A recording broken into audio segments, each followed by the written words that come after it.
Lawrence എക്സ്പ്ലോറേഷന്റെ മറ്റൊരു വീഡിയോയിലേക്ക് എല്ലാവർക്കും സ്വാഗതം. ഇന്ന് നമ്മൾ പോകുന്നത് ജർമ്മനിയിലെ വളരെ ഇമ്പോർട്ടന്റ് ആയിട്ടുള്ള ഒരു ലാൻഡ്മാർക്കിലേക്കാണ്. ബെർലിനിലുള്ള ബ്രാൻഡൻബുർഗ് ഗേറ്റിലേക്കാണ് നമ്മൾ പോകുന്നത്. അപ്പൊ നമ്മുടെ ഹോട്ടലിൽ നിന്ന് നമ്മളിപ്പോ ഇറങ്ങി, നമ്മൾ ഓൾറെഡി ഇറങ്ങിയപ്പോ വൈകിപ്പോയി. ഇപ്പൊ തന്നെ 2:15 ഉച്ചയ്ക്ക് 2:15. നമ്മൾ ഇന്നലെ സുവോളജിക്കൽ ഗാർഡനിലൊക്കെ 8 മണിക്കൂർ സ്പെൻഡ് ചെയ്തുകൊണ്ട് നമ്മൾ ആകെ ടയേർഡ് ആയിരുന്നു. അപ്പൊ ഇന്ന് നമ്മൾ ലേറ്റ് ആയിപ്പോയി ഇറങ്ങിയപ്പോഴ്. അപ്പൊ നമ്മൾ വിചാരിച്ചു നമ്മൾ ഇന്ന് നടന്നു പോവാന്ന്. കാരണം വെച്ച് കഴിഞ്ഞാല് ഇവിടുന്ന് ഏകദേശം ഒരു 4.5 കിലോമീറ്റർ ഉണ്ട് ഈ ലാൻഡ്മാർക്കിലേക്ക്. അപ്പൊ ഗൂഗിൾ കാണിക്കുന്നത് ഏകദേശം ഒരു മണിക്കൂർ എടുക്കും നമ്മൾ അവിടെ നടന്നെത്താന്നാണ്. പക്ഷെ എന്നിരുന്നാൽ പോലും നല്ല ഭംഗിയുള്ള, അതായത് നമ്മൾ സിറ്റി സെന്ററിന്റെ വഴി കൂടെയും അതേപോലെ തന്നെ ഒരു ടിയർ ഗാർഡന്റെ സൈഡിൽ കൂടെയൊക്കെയാണ് നമ്മൾ പോകുന്നത്. അപ്പൊ നല്ല ഗ്രീനറി ഉള്ള സ്ഥലങ്ങളായിരിക്കും. അപ്പൊ നമ്മൾ ആ കാഴ്ചകളൊക്കെ കണ്ട് നമ്മൾ അതൊക്കെ ആസ്വദിച്ച് അങ്ങ് നടന്നു പോകാന്നാണ് നമ്മൾ വിചാരിക്കുന്നത്. അപ്പൊ ഇന്ന് നമ്മൾ ഈ വീഡിയോയിൽ കാണാൻ പോകുന്നത് ഇത്രയും മോസ്റ്റ് പോപ്പുലർ ആയിട്ടുള്ള ഹിസ്റ്റോറിക് ആയിട്ടുള്ള ഒരു ലാൻഡ്മാർക്കായ ബ്രാൻഡൻബുർഗ് ഗേറ്റിന്റെ വിശേഷങ്ങളും കാഴ്ചകളും അതേപോലെ തന്നെ ചരിത്രങ്ങളുമാണ് നമ്മൾ കാണാൻ പോകുന്നത്. അപ്പൊ ലെറ്റ്സ് ഗോ.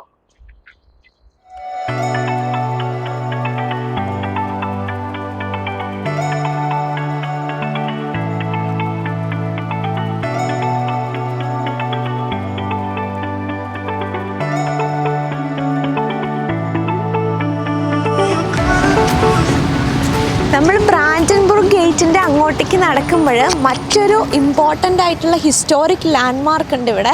അതാണ് ബെർലിൻ വിക്ടറി കോളം. എൻ്റെ ബാക്കിലായിട്ട് കാണുന്ന ഈ വലിയ സ്തൂപം ഉണ്ടല്ലോ, അതാണ് ബെർലിൻ വിക്ടറി കോളം. അപ്പോൾ അതിൻ്റെ പുറകിൽ കുറച്ച് ചരിത്രങ്ങളൊക്കെ ഉണ്ട്. അപ്പോൾ അവിടെ കുറേ ആൾക്കാരൊക്കെ നിൽക്കുന്നുണ്ട്. നമുക്ക് എന്തായാലും അപ്പോൾ അങ്ങോട്ടേക്കൊന്ന് പോയി നോക്കിയിട്ട് പോവാം.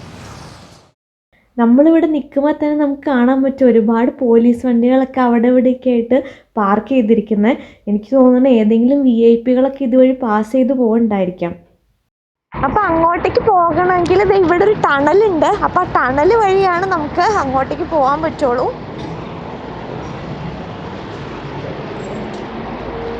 ഇത് ശരിക്കും ഒരു ടണലല്ല കേട്ടോ, ഇത് 2-3 നിലകൾ അടിയിലേക്കുള്ള ഒരു അണ്ടർഗ്രൗണ്ട് പാസേജ് ആണ്.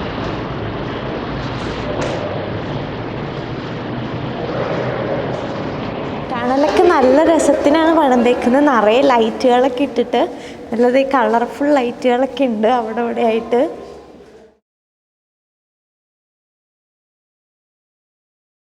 നമ്മളങ്ങനെ ടണൽ ക്രോസ് ചെയ്ത് ഈ ബെർലിൻ വിക്ടറി കോളത്തിൻ്റെ അടുത്തെത്തേക്കുവാണ്. അപ്പോൾ ഈ ബെർലിൻ വിക്ടറി കോളത്തിൻ്റെ പുറകിലുള്ള ചരിത്രം എന്ന് പറഞ്ഞു കഴിഞ്ഞാൽ ജർമ്മനിയും ഫ്രാൻസും അല്ലെങ്കിൽ ജർമ്മനിയും ഓസ്ട്രിയയും തമ്മിൽ യുദ്ധമുണ്ടായി. അപ്പോൾ ആ യുദ്ധത്തിൽ വിജയിച്ചതിൻ്റെ ഭാഗമായിട്ട് എസ്പെഷ്യലി ജർമ്മനിയിലെ സ്റ്റേറ്റായ പ്രൂഷ്യ എന്ന് പറയുന്ന സ്റ്റേറ്റാണ് യുദ്ധത്തിൽ മെയിനായിട്ട് പങ്കെടുത്തത്. അപ്പോൾ അതിൽ വിജയമുണ്ടായതിൻ്റെ പ്രതീകമായിട്ടാണ് ഇങ്ങനെയൊരു ബെർലിൻ വിക്ടറി കോളം ഉണ്ടായത് തന്നെ.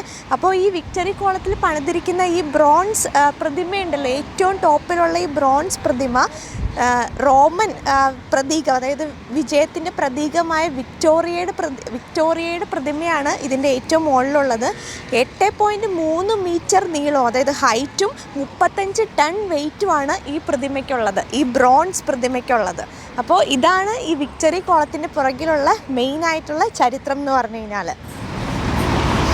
ഈ വിക്ടറി കോളത്തിൻ്റെ ഈ പില്ലറിൻ്റെ മുകളിൽ കയറാനുള്ള പോസിബിലിറ്റി ഉണ്ട് ഇവിടെ. ഇവിടെയാണ് എൻട്രി.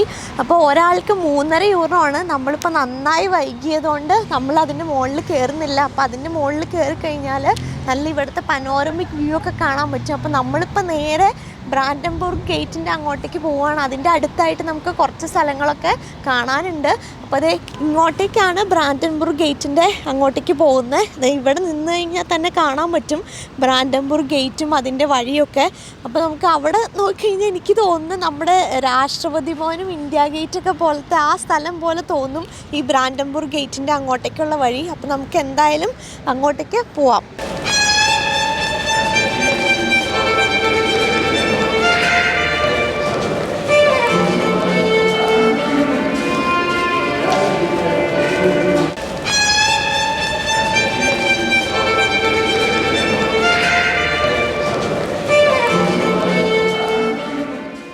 നമ്മളങ്ങനെ ബ്രാൻഡൻബുർഗ് ഗേറ്റിൻ്റെ അടുത്ത് എത്തിയേക്കുവാണ്. ഏകദേശം 2 കിലോമീറ്റർ ഉണ്ടായിരുന്നു കേട്ടോ നമ്മുടെ ബെർലിൻ വിക്ടറി കോളത്തിൻ്റെ അവിടെ നിന്ന് നമ്മൾ ഇങ്ങോട്ട് നടക്കാനായിട്ട്. അപ്പോൾ നമ്മളിപ്പോൾ ഇതിൻ്റെ ബാക്ക് സൈഡിലാണ് നിൽക്കുന്നത്. നമുക്കതിൻ്റെ ഫ്രണ്ട് സൈഡിലേക്ക് പോകണം. അപ്പോൾ നമുക്ക് അങ്ങോട്ടേക്ക് നടക്കാം.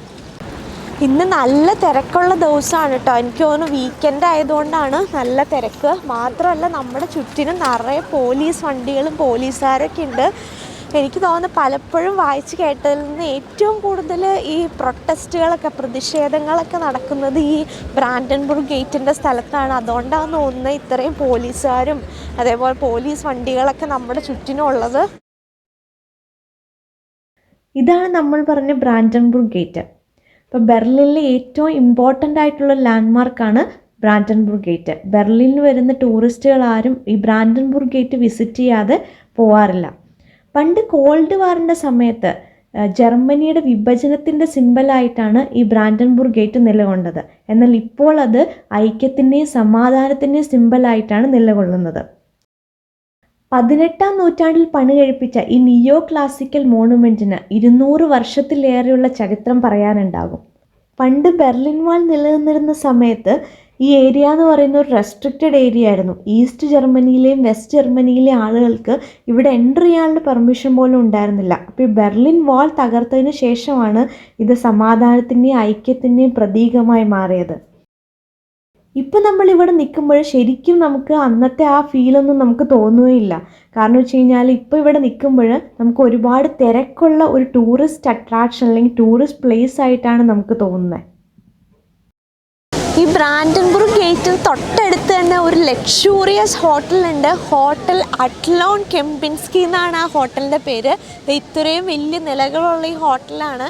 ഈ ഹോട്ടൽ എന്ന് പറഞ്ഞു കഴിഞ്ഞാൽ ഞാൻ പറഞ്ഞില്ലേ ഭയങ്കര ലക്ഷൂറിയസ് ആണ്. അതായത് ഒരു ദിവസം ഒരു നല്ല റൂമിലൊക്കെ താമസിക്കണമെങ്കിൽ ഒരു ദിവസം ഒരു 7-8 ലക്ഷം രൂപയാവും ഇവിടെ താമസിക്കണമെങ്കിൽ ഒരു ദിവസത്തെ വാടക.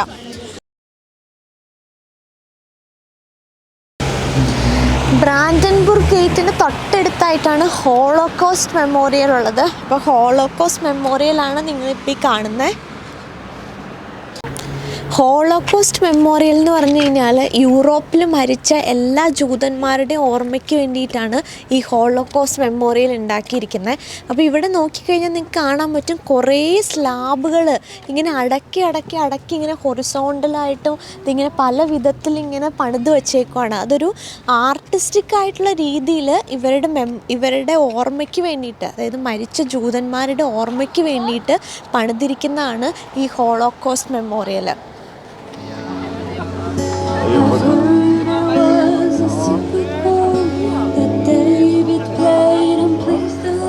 നമ്മളങ്ങനെ ഹോളോകോസ്റ്റ് മെമ്മോറിയലിൻ്റെ അവിടെ നിന്ന് വീണ്ടും ബ്രാൻഡൻബുർഗ് ഗേറ്റിൻ്റെ അവിടെ എത്തിയേക്കുവാണ്.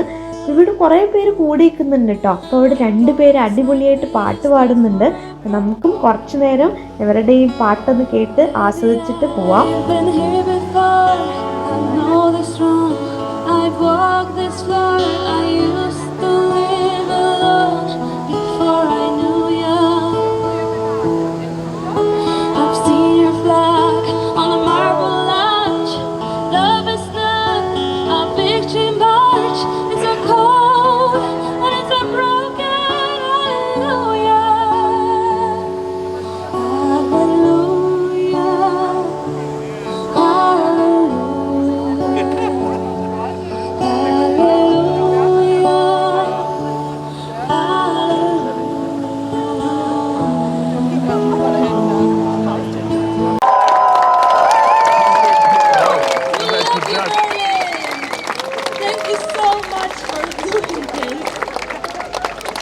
നല്ല രസമുണ്ടായിരുന്നു കേട്ടോ പാട്ട് കേൾക്കാനായിട്ട്.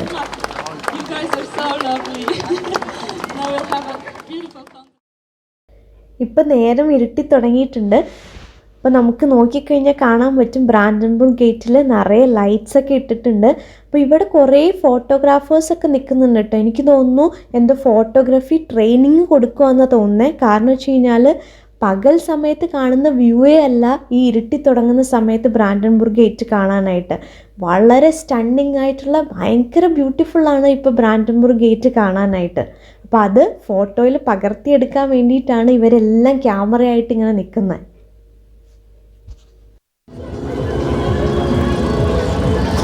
ഇന്നത്തെ വീഡിയോയിൽ നമ്മൾ കണ്ടത് ജർമ്മനിയിൽ തന്നെ ഏറ്റവും ഇമ്പോർട്ടൻ്റ് ആയ ലാൻഡ്മാർക്കായ ബ്രാൻഡൻബുർഗ് ഗേറ്റിൻ്റെ കാഴ്ചകളും കുറേ ഹിസ്റ്റോറിക്കൽ കാര്യങ്ങളൊക്കെയാണ്. അപ്പോൾ ഇതിൻ്റെ അടുത്ത് തന്നെയാണ് ജർമ്മൻ പാർലമെൻറ്റും. പക്ഷെ നമുക്കത് വിസിറ്റ് ചെയ്യാൻ പറ്റിയില്ല. കാരണം വെച്ച് കഴിഞ്ഞാൽ ഇപ്പം തന്നെ രാത്രി 10 മണി കഴിഞ്ഞു. നമ്മളിപ്പോൾ ഹോട്ടലിലേക്ക് തിരിച്ചു പോവുകയാണ്. ഹോട്ടലിലേക്ക് നമ്മൾ നടന്ന് തന്നെയാണ് തിരിച്ചു പോകുന്നത്, 5 കിലോമീറ്റർ നടന്ന് തന്നെ. അപ്പോൾ അടുത്ത ദിവസം നമ്മൾ ബെർലിനിൽ പുറത്തേക്കാണ് ട്രാവൽ ചെയ്യുന്നത്. ഏകദേശം ഒരു 100 കിലോമീറ്റർ ട്രാവൽ ചെയ്ത് നമ്മൾ ബ്യൂട്ടിഫുൾ ആയിട്ടുള്ളൊരു സ്ഥലത്തേക്കാണ് നമ്മൾ അടുത്ത ദിവസം പോകുന്നത്. അപ്പോൾ അവിടുത്തെ കാഴ്ചകളുമായിട്ട് നമ്മൾ അടുത്ത ദിവസം വരുന്നതായിരിക്കും. അപ്പോൾ ഇന്നത്തെ വീഡിയോ എല്ലാവർക്കും ഇഷ്ടപ്പെട്ടു എന്ന് വിശ്വസിക്കുന്നു. അപ്പോൾ എല്ലാവർക്കും നല്ലൊരു ദിവസം ആശംസിച്ചുകൊണ്ട് ലോലൂസ് എക്സ്പ്ലോറേഷൻ സൈനിങ് ഓഫ്. ബൈ.